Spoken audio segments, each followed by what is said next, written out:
Hello guys, আসসালামু আলাইকুম। সবাই কেমন আছেন? আর সবাই ভালো আছেন। তো ৩টা মাত্র ডিম দিয়েই যে সুন্দর আর মজাদার একটি নাস্তা তৈরি করা যায়, সেটা আপনারা কি জানেন? যদি না জেনে থাকেন তবে এই ভিডিওটি আজকে আপনাদের জন্য। তো এখানে প্রথমে আমরা ৩টে ডিম নিয়ে নিয়েছি। তো ডিমটাকে ভালো করে মানে নাড়াচাড়া করে একটা ছোটো ডিমের একটা ডো তৈরি করে নিয়েছি। তারপর এখানে আমাদের মিষ্টি অনুযায়ী অ্যাড করেছি চিনি। তো আপনারা যতটুকু মিষ্টি খান সেই পরিমাণে চিনি দিবেন, তবে বেশি চিনি দিলে কিন্তু এর পরে লাস্টের দিকে আর খেতে পারবেন না।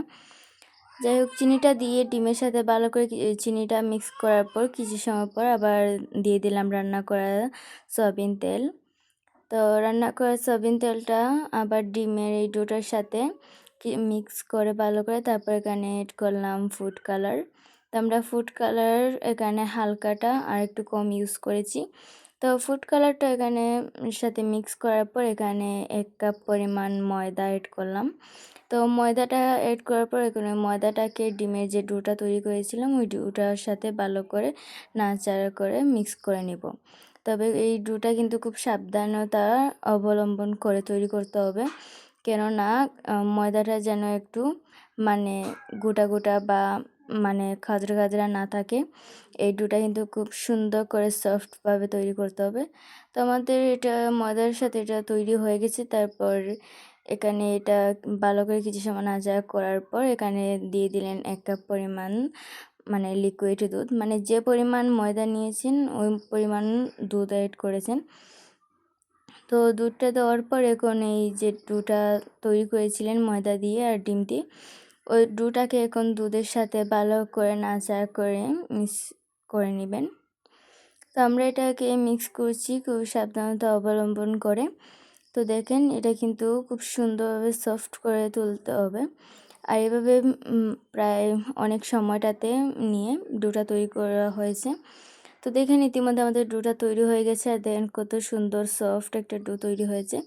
তো এবার এখানে আমরা এড করলাম হাফ চামচ বেকিং পাউডার। তো বেকিং পাউডারটা দিয়ে এখন বেকিং পাউডারটাকেও ভালো করে ডোটার সাথে মিক্স করে নেব খুব সাবধানভাবে।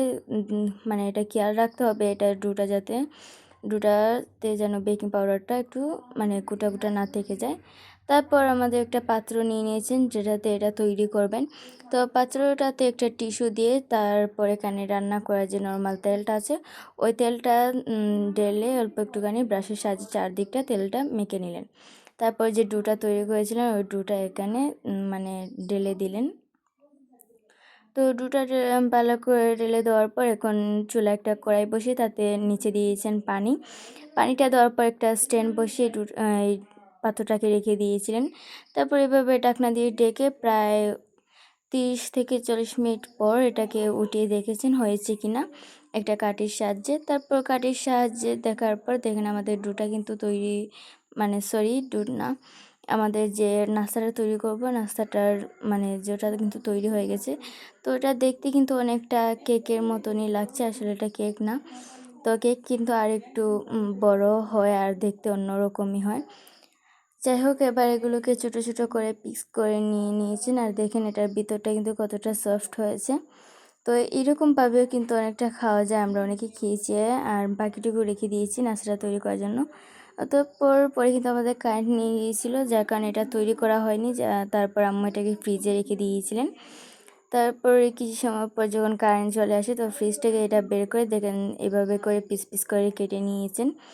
তো এই যেটা কাটা জটাকে এখন এগুলোকে বেজে নেবেন, যার কারণে চুলায় একটা ছোট্ট কড়াই বসে তাতে তেল দিয়ে দিলেন। আর তেলটা কিন্তু গরম না হতে আপনারা দিবেন না। তো তেলটা গরম হয়ে যাওয়ার পর এই যেগুলো পিস পিস করে কেটে রেখে দিয়েছিলেন ওগুলো দিয়ে দিলেন। তো এবার কিন্তু এগুলোকে ভালো করে উল্টে পাল্টে বেজে নেবেন। আর এটা কিন্তু খেতে কিন্তু অসম্ভব মজা, আপনারা কিন্তু অবশ্যই এটা বাসায় ট্রাই করবেন। তো দেখেন ইতিমধ্যে আমাদের এগুলো ভাজা হয়ে গেছে, আর দেখেন কি সুন্দর এগুলো ফুলেছে আর দেখতেও অনেকটা সুন্দর লাগছে। এটা খেতেও কিন্তু এর চেয়ে বেশি মজা। তো এগুলোকে ভাজা হয়ে গেলে এখন এগুলোকে নামিয়ে নিয়ে, তো এগুলো ভাজতে সময় কিন্তু খেয়াল রাখতে হবে এগুলো যেন না মানে জ্বলে যায়। তো আজকে আমাদের ভিডিওটি আপনার কাছে কেমন লেগেছে অবশ্যই কমেন্টে জানাবেন। আর যদি এই ছোট্ট মানে মজাদার নাস্তাটি আপনারা বাসায় ট্রাই করেন অবশ্যই কিন্তু আমাদের কমেন্টে বলে যাবেন। আর এটা ট্রাই করলে কেমন হয়েছিল খেতে অবশ্যই কমেন্টে বলবেন।